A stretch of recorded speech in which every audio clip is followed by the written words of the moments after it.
Queridos, nós estamos usando aqui qual o método para identificar quem é o anticristo nos dias de hoje? Lembra-se que eu falei de 3 métodos? Eu falei do método historicista, que é o que nós estamos usando. Eu falei do método futurista e do método preterista.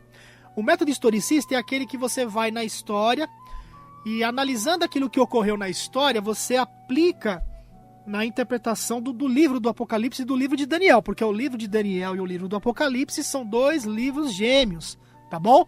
Um explica o outro. O método futurista, que é um método que, na minha opinião, e eu respeito aí as opiniões, né, de todas as pessoas sinceras, mas na minha opinião eu não acho que seria um método correto, tá bom?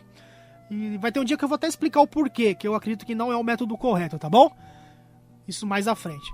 É aquele método que aplica a vinda do anticristo para um futuro próximo, digamos assim. Quando a igreja for arrebatada, né, haveria uma espécie de um arrebatamento secreto, uma parte de pessoas ficariam aqui, e aí, para serem salvas, teriam que pagar com a própria vida, rejeitando a marca da besta. É aí que o anticristo então surge, mas a igreja já teria sido arrebatada, aquela coisa toda. E assim vai, tá? Esse é um método que eu particularmente não entendo como sendo o método correto. E o método preterista, que faz uma aplicação dessas profecias, especialmente se referindo aí à besta de Apocalipse 13, as duas, a besta do mar e a da terra, no contexto de Daniel 7, do chifre pequeno que sobe dos demais 10 chifres e tal, aplicando tudo isso num passado, né? Num passado. Alguns entendem que era Nero, imperador Nero, né? Alguns entendem que algumas profecias ali se cumpriram na pessoa de Antíoco Epifanes, tá? Que era um rei Seleucida, e assim por diante. Antes de continuar o estudo, mais uma vez, por que eu estou usando o método historicista? Porque é o método que o próprio Jesus usou. Quando você abre a Bíblia, vamos abrir aqui, ó, lá em Daniel, capítulo 9, você tem a profecia das 70 semanas, que eram destinadas ao povo judeu. Daniel capítulo 9, começando no versículo 24, por exemplo, ó. Daniel 9, 24 em diante. 70 semanas estão determinadas sobre o teu povo e sobre a tua santa cidade, para fazer cessar a transgressão, para dar fim aos pecados, para expiar a iniquidade, para trazer a justiça eterna, para selar a visão e a profecia, para ungir o santo dos santos. Aí o 25 vem, sabe e entende, desde a saída da ordem para restaurar e para edificar Jerusalém, olha só, até ao ungido, entendeu? Até ao ungido, ao príncipe. 7 semanas e 62 semanas, as praças e as circunvalações se reedificarão, mas em tempos angustiosos. Quando a gente vai, por exemplo, lá em Lucas capítulo 4, nós vemos ali Jesus sendo ungido por razão do seu batismo, por ocasião, digamos assim, do seu batismo, tá? Em Atos capítulo 10, versículo 38, a mesma coisa na questão da unção de Jesus após o seu batismo. E Marcos capítulo 1, que eu acho muito interessante, capítulo 1, versículo 15, tá? Evangelho de Marcos, capítulo 1, versículo 15, olha só que interessante. Nós comentamos do batismo de Jesus, Jesus é ungido então por ocasião do seu batismo, e em Marcos capítulo 1, versículo 15, diz assim, ó: depois de João ter sido preso, foi Jesus para a Galiléia pregando o evangelho de Deus, dizendo, o tempo está cumprido. Tá vendo? O tempo está cumprido e o reino de Deus está próximo. Arrependei-vos e crede no evangelho.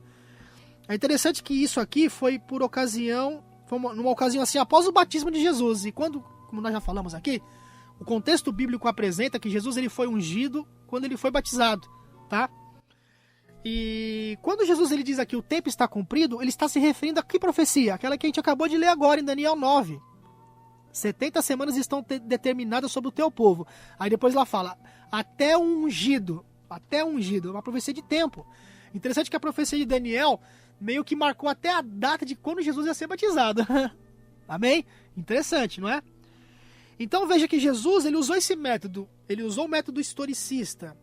Ele mostrou na história como que uma profecia de tempo, referindo-se à pessoa dele, tinha se cumprido. Então, eu uso esse método porque é o método que ele mesmo usou. E vamos continuar então o nosso estudo. Porque até aqui não vai dar para eu reprisar tudo, não é? Porque o estudo é um pouco longo. Mas, em resumo, pelo que nós temos estudado até o momento, e você que nos acompanhou domingo passado, no início desta série sobre o anticristo, tudo indica, tudo aponta que o anticristo se refere ao papado. Papado é um sistema que faz parte do contexto católico apostólico romano, né, que tem a ver com o Vaticano, que tem a ver com o Papa, que é o líder máximo do catolicismo romano. Depois você tem os cardeais, depois vocês têm os bispos, você tem os arcebispos e assim por diante. Depois tem os padres, aquela coisa. É o sistema cabeça, digamos assim, do catolicismo romano. E lembrando mais uma vez que o nosso intuito aqui não é de maneira alguma falar mal de nenhum católico. Deus tem pessoas maravilhosas em todas as igrejas, incluindo no catolicismo romano. E quando vier a tempestade final, digamos assim, a controvérsia final entre o bem e o mal, um pouquinho antes do fechamento da porta da graça e da volta de Cristo, muitos servos de Deus que estão espalhados por diversas corporações religiosas atenderão o chamado de Deus para fazerem parte daquela frente cristã, digamos assim, que vai dizer não à marca da besta. E muitos desses estão lá no catolicismo romano também, pessoal. Inclusive, muitos que estão hoje dentro das igrejas cristãs, evangélicas e protestantes e que andam na luz da verdade para este tempo em que vivemos no fim, muitos desses vão abandonar o barco. Porque naquele momento em que a fé for provada, o caráter dessas pessoas será digamos, revelado, né? Então muita gente vai sair fora e muita gente de lá de fora vai entrar. É mais ou menos isso, tá? Então nosso intuito não é falar mal, mas é identificar. É um assunto assim um pouco duro, porque a Bíblia, quando ela fala de Babilônia, quando ela fala da besta, é uma mensagem realmente dura. Parece que é aquela mensagem de acusação, sabe? Mas é uma mensagem, tá na Bíblia. E a gente precisa tocar nesse assunto aí. E a pessoa que é sincera, ela vai abraçar a mensagem, não é? Então o que acontece? Tudo indica que o anticristo está se referindo, ou se refere ao contexto do papado. E nós vimos até aqui isso. E depois nós paramos ali no versículo 5 e 6, vocês se lembram? Apocalipse capítulo 13, versículos 5 e 6. O versículo 5 diz, ó, foi-lhe dada uma boca que proferia arrogâncias e blasfêmias, e autoridade, para agir durante 42 meses. Nós vimos isso. Depois vimos também, e abriu a boca em blasfêmias contra Deus, para lhe difamar o nome, e difamar o tabernáculo, a saber, os que habitam no céu. Vamos trabalhar um pouco essa questão das blasfêmias, né? Qual é a definição de blasfêmia? Qual é a definição? Existe um texto bíblico no Evangelho de Lucas, capítulo 5, versículo 20 e 21, que diz o seguinte, olha só. Vendo-lhes a fé, Jesus disse ao paralítico, homem, estão perdoados os teus pecados. E os escribas e fariseus arrazoavam, dizendo, quem é este que diz blasfêmias? Quem pode perdoar pecados, senão Deus? Vocês entenderam aqui, nas entrelinhas, o que equivale a uma blasfêmia? O que equivale a uma blasfêmia? Blasfêmia é uma pessoa assumir prerrogativas ou títulos que cabem somente a Deus ou à divindade. A Deus, o Pai, a Jesus e ao Espírito Santo. Tanto que o texto diz aqui, ó, quem pode perdoar pecados senão Deus, não é? Então é interessante que nos tempos bíblicos, repetindo, era considerado blasfêmia um homem tentar perdoar, por exemplo, os pecados de outro homem, sabia? Nos tempos bíblicos isso era considerado pecado. Agora, Jesus ele não era apenas um homem, né? Jesus ele era 100% Deus e 100% homem. Ele tinha autoridade para perdoar pecados, ele tinha. Mas eles não aceitavam a sua autoridade, não é? Não aceitavam a autoridade de Jesus, a maioria lá no tempo dele.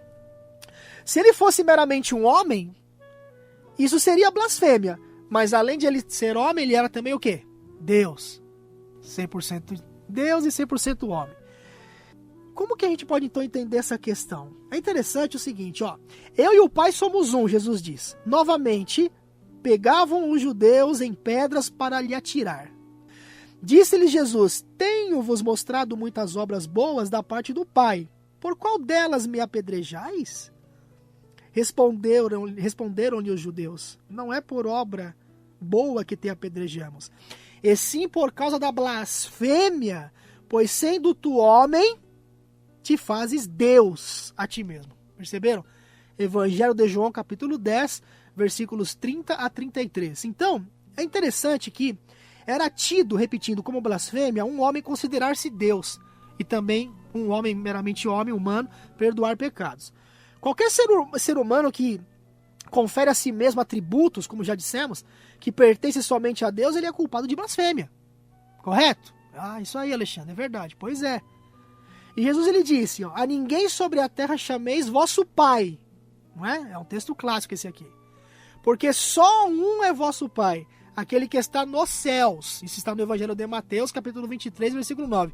Ah, mas eu não posso chamar meu pai de pai? Não é isso que a gente está falando, tá? Aqui é na essência da questão de pai como um pai assim, naquilo que se refere a algo que é colocado no lugar de Deus mesmo, tá? Então a gente tem que separar as coisas. Porque até mesmo Jesus, pessoal, como ser humano, ele objetou ser chamado bom mestre. Isso está lá em Mateus, capítulo 19, versículo 17. Quando chamaram ele de bom mestre, Jesus não aceitou esse negócio de ser chamado de bom mestre. Então ele disse, bom só há um que é o nosso pai, né?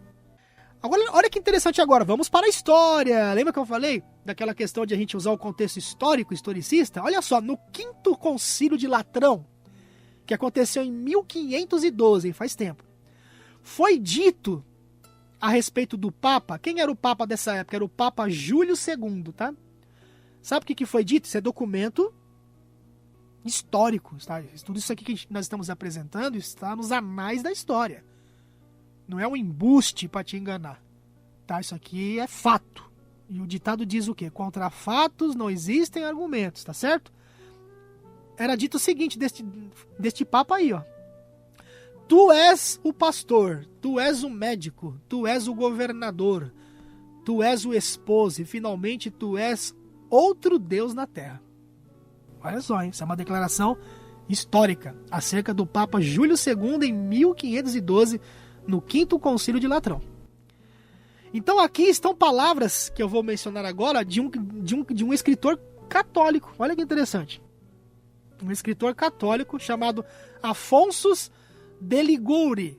Ele escreveu o seguinte acerca do Papa. Olha, o sacerdote assume o lugar o próprio Salvador quando, ao dizer ego te absolvo, né, ou ego te absolvo, ou seja, eu te absolvo, então ele está absolvendo o pecado. Olha, palavras de Afonso de Liguori, um escritor católico, se referindo até as liturgias, né, católicas que são realizadas por padres, quando eles liberam o perdão de pecados para as pessoas, ou o próprio Papa libera, ou um próprio cardeal libera, ou um próprio bispo libera, o arcebispo. Então tá aí, ó.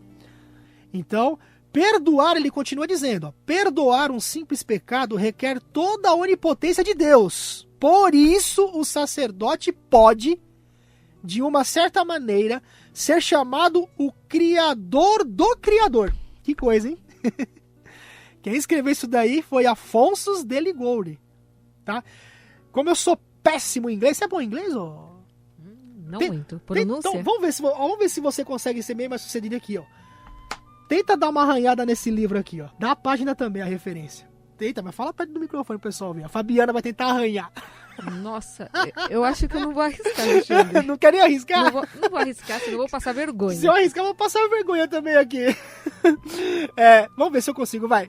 Dignity and Duties of the Priests. Você foi bem, eu gostei. Páginas 32 e 33, tá bom? Mas, ó, o que eu tô lendo realmente tá escrito aqui, viu, pessoal? Sim, nós podemos deixar anotado lá no Facebook pra você estar exatamente. copiando e depois ler. Isso. Então, olha só que interessante, pessoal. Então, isso está nos anais da história, tá? Então, o papado possui vários documentos onde os papas realmente puxam para si esses títulos, sabe? De sacerdotes, até de pais mesmos, até de Deus, como nós já acabamos de ler aqui. Interessante essa questão. E isso equivale à blasfêmia, tá? E poderíamos citar aqui vários outros documentos, inclusive documentos católicos. O versículo 7 continua, né?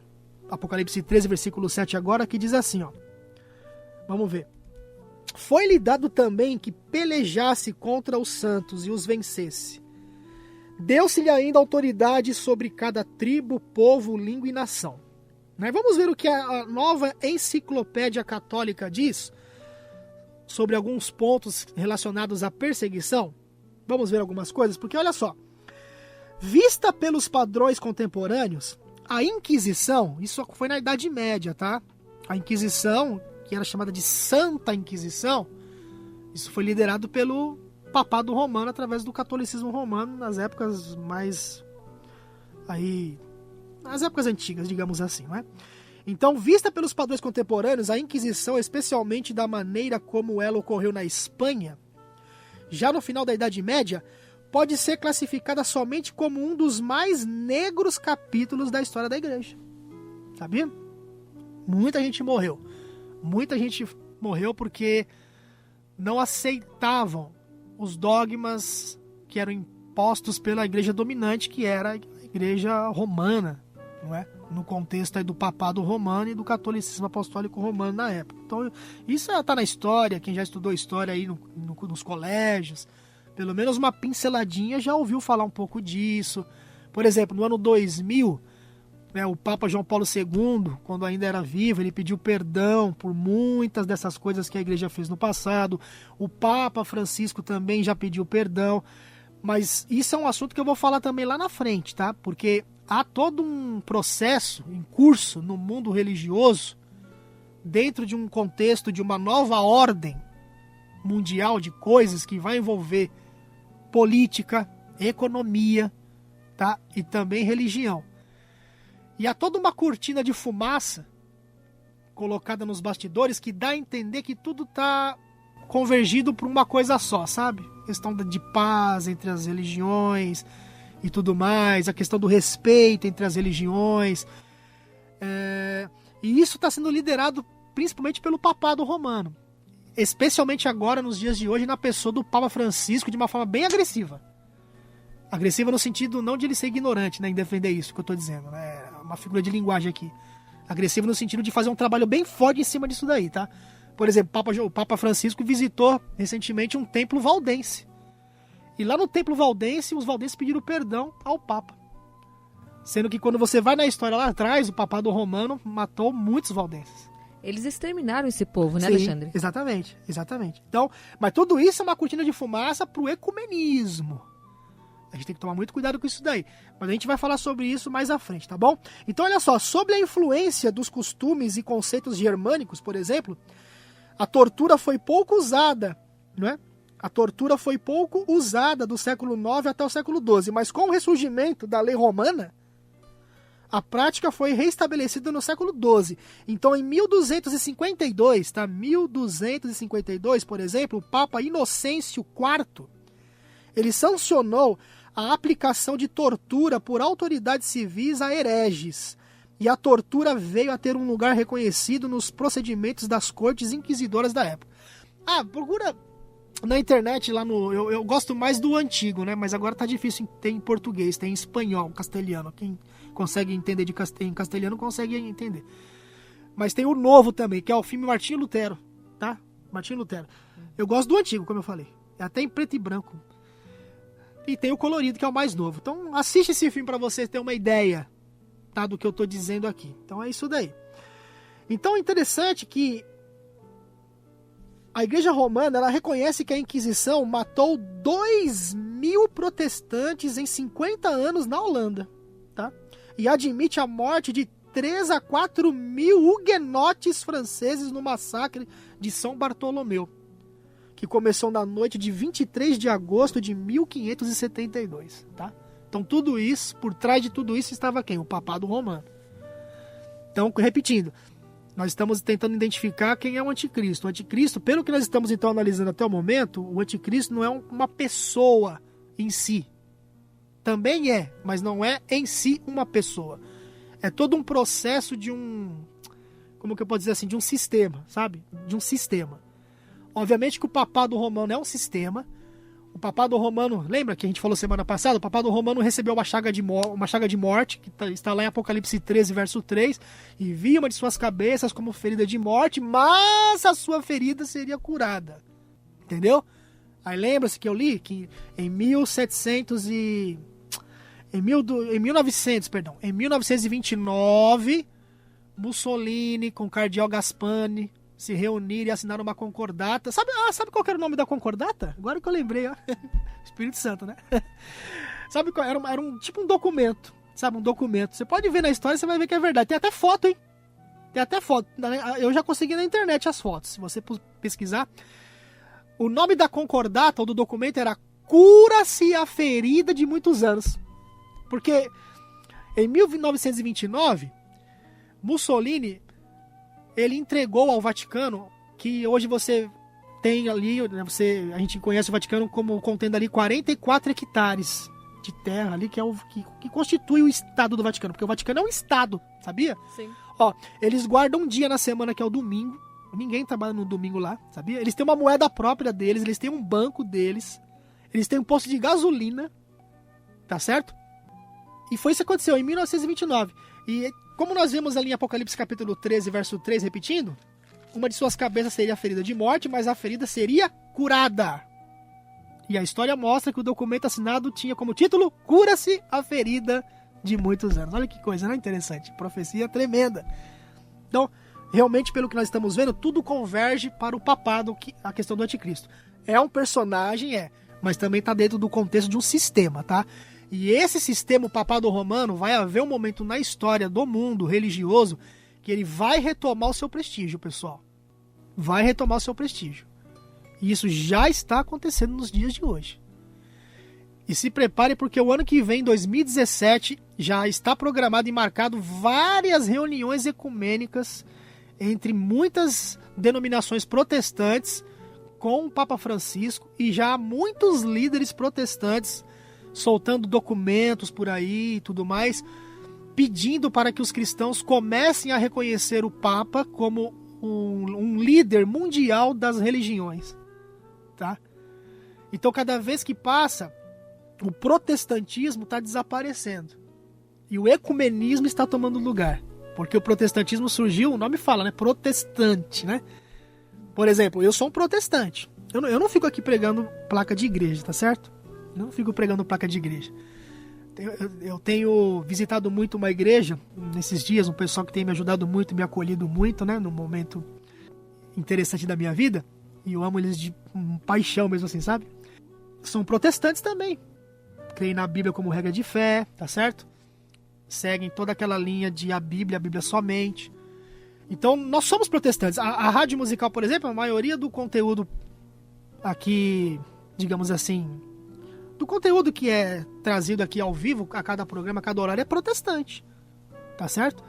Mas, por quê? Porque o protestantismo surgiu protestando contra aquilo que era errado e contrário às escrituras. Mas hoje parece que isso está acabando. E devagarinho, na calada da noite, o ecumenismo está se infiltrando, pessoal. E a gente sabe que isso aí é perigoso, hein? Eu tô falando isso aqui com o maior carinho, com o maior amor, sabe? Eu amo você. Sabe, não quero te desanimar, não quero magoar você, sabe? Lá no céu não vai haver placa de igreja, mas a Bíblia é clara. Apocalipse fala claramente, especialmente em Apocalipse 14, começando no versículo 6 até o 13. Haverá duas classes de pessoas apenas no tempo do fim, duas. Lá fala, aqueles que guardam os mandamentos de Deus e têm a fé em Jesus, e os que adoram a besta, a sua imagem, recebem a sua marca, tá? Então, independente da igreja que você congrega hoje, fique firme ao lado daquilo que é bem. Então é isso daí. A besta do mar, pelo que nós vimos, então, quem que é? O papado romano. O papado romano. Dentro do contexto do catolicismo apostólico romano, na pessoa do Papa. Tá? Então, olha só, versículo 8 de Apocalipse 13 diz assim, ó: e adorá-la-ão todos os que habitam sobre a terra, aqueles cujos nomes não foram escritos no livro da vida do Cordeiro, que foi morto desde a fundação do mundo. Versículo 9. Se alguém tem ouvidos, ouça. Versículo 10. Se alguém leva para cativeiro vai. Se alguém matar a espada, necessário é que seja morta a espada. Aqui está a perseverança e a fidelidade dos santos. Interessante, a história mostra que quando o Papa foi levado prisioneiro, vocês se lembram semana passada? Que nas guerras napoleônicas, o Napoleão Bonaparte mandou o general Berthier invadir o Vaticano e levou o Papa cativo. Interessante que nessa época foi instituído lá na França o culto à deusa da razão. Sabe por quê? Chegaram à conclusão que Deus não existe. Isso é história, pode pesquisar. Deus não existe. Se não existe Deus, vamos fazer o que com a Bíblia? Vamos rasgar, vamos jogar fora. Vamos tocar fogo. Sabia? Começaram a queimar as Bíblias. Tá certo? Se não tem Deus, se não tem Bíblia, para que líder de igreja? Quem era o líder máximo da igreja naquela época? O Papa. E aí o Papa Pio VI, então, foi preso. Tá certo? Foi levado cativo e morreu, se não me engano, na cidade de Valência, na Espanha, tempos depois. Cumpriu aquela profecia novamente, repetindo. Apocalipse 13, verso 3. Vi uma de suas cabeças como ferida de morte. Tá? Então, interessante que o papado romano tinha levado muitas pessoas cativas e prisioneiros, né? Através da tortura, do fogo, da Inquisição. Repetindo mais uma vez, assista o filme Martinho Lutero, tá no YouTube, digita lá, filme Martinho Lutero. Você vai assistir o filme, você vai ver. Mas agora, qual era o sistema que estava indo para cativeiro? A besta. A besta que sobe do mar. E que sistema que levou essa pancada na cabeça? O papado romano. Quem era o líder naquela época? O Papa Pio VI. Tá? Então, tudo isso que nós vimos aqui está nos anais da história. Tá? Ah, Alexandre, eu não concordo com você. Eu acho que o anticristo é um personagem que ainda vai vir aí no futuro.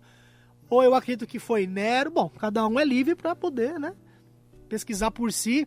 Aliás, nós temos que fazer como os bereanos faziam nos dias de Paulo. Tá certo? Paulo ia lá, ministrava a verdade, mas os bereanos diziam amém. É isso aí, Paulo falou, tá falido. Como a gente diz, né? Você falou, tá falido. Era assim que funciona? Não. Ou funcionava? Não, não era assim. Tá certo? Paulo ia lá, e olha que Paulo era Paulo, hein? Paulo ele ia lá, nas escrituras, mas os bereanos, opa, vamos ver se o que esse homem tá falando aí é verdade, né? Então, é assim que a gente tem que fazer. O irmão Alexandre Bernardes fez um estudo aqui, agora você é livre para você aceitar, não aceitar, mas faça pelo menos o seguinte, pesquise e veja se o que eu tô falando é verdade, né? Dê uma chance, pelo menos nesse sentido, né? Nós vamos ver se realmente o que foi falado tem base. Eu citei aqui a história, citei escritores conceituados, inclusive católicos, tá? E na semana que vem, eu vou continuar estudando sobre a besta que sobe da terra. E repetindo mais uma vez, Deus tem seus filhos em todas as igrejas. Eu conheço pessoas maravilhosas, né? Eu congrego na igreja que eu congrego. E conheço pessoas assim maravilhosas de tantas e outras igrejas. Pessoas cheias realmente do Espírito Santo. E vai chegar um momento, quando vier a controvérsia final entre o selo de Deus e a marca da besta, e aí não vai nem haver mais placa. Ali haverá, como eu te falei, haverá só um povo, o povo de Deus, o povo de Deus. Apocalipse 14, versículo 12. Aqui está a paciência dos santos, os que guardam os mandamentos de Deus e têm a fé de Jesus. Em contrapartida a isso, haverá aquele outro grupo, os adoradores da besta, da sua imagem, e que receberão a sua marca. E eu pergunto para você, para terminar, de qual lado? Ou em qual lado você estará? De que lado você quer ficar, pessoal? Meu amigo e minha amiga? Tá certo? De que lado? Antes importa obedecer a Deus do que aos homens. Vivemos tempos difíceis. Há pessoas que estão passando por situações tão difíceis que a gente nem imagina. Mas é porque as coisas estão se definindo. E cada dia que passa as pessoas estão tomando suas decisões. Que você tome sua decisão. Não importa se você perca sua esposa. Não importa se você perca seu esposo, seu filho, sua filha. Olhe para Jesus, meu amigo. Esteja preparado sempre para o pior. Porque virão tempos difíceis. Mas importa obedecer a Deus do que aos homens, porque a salvação é individual. Nós temos um céu a ganhar e um inferno a evitar.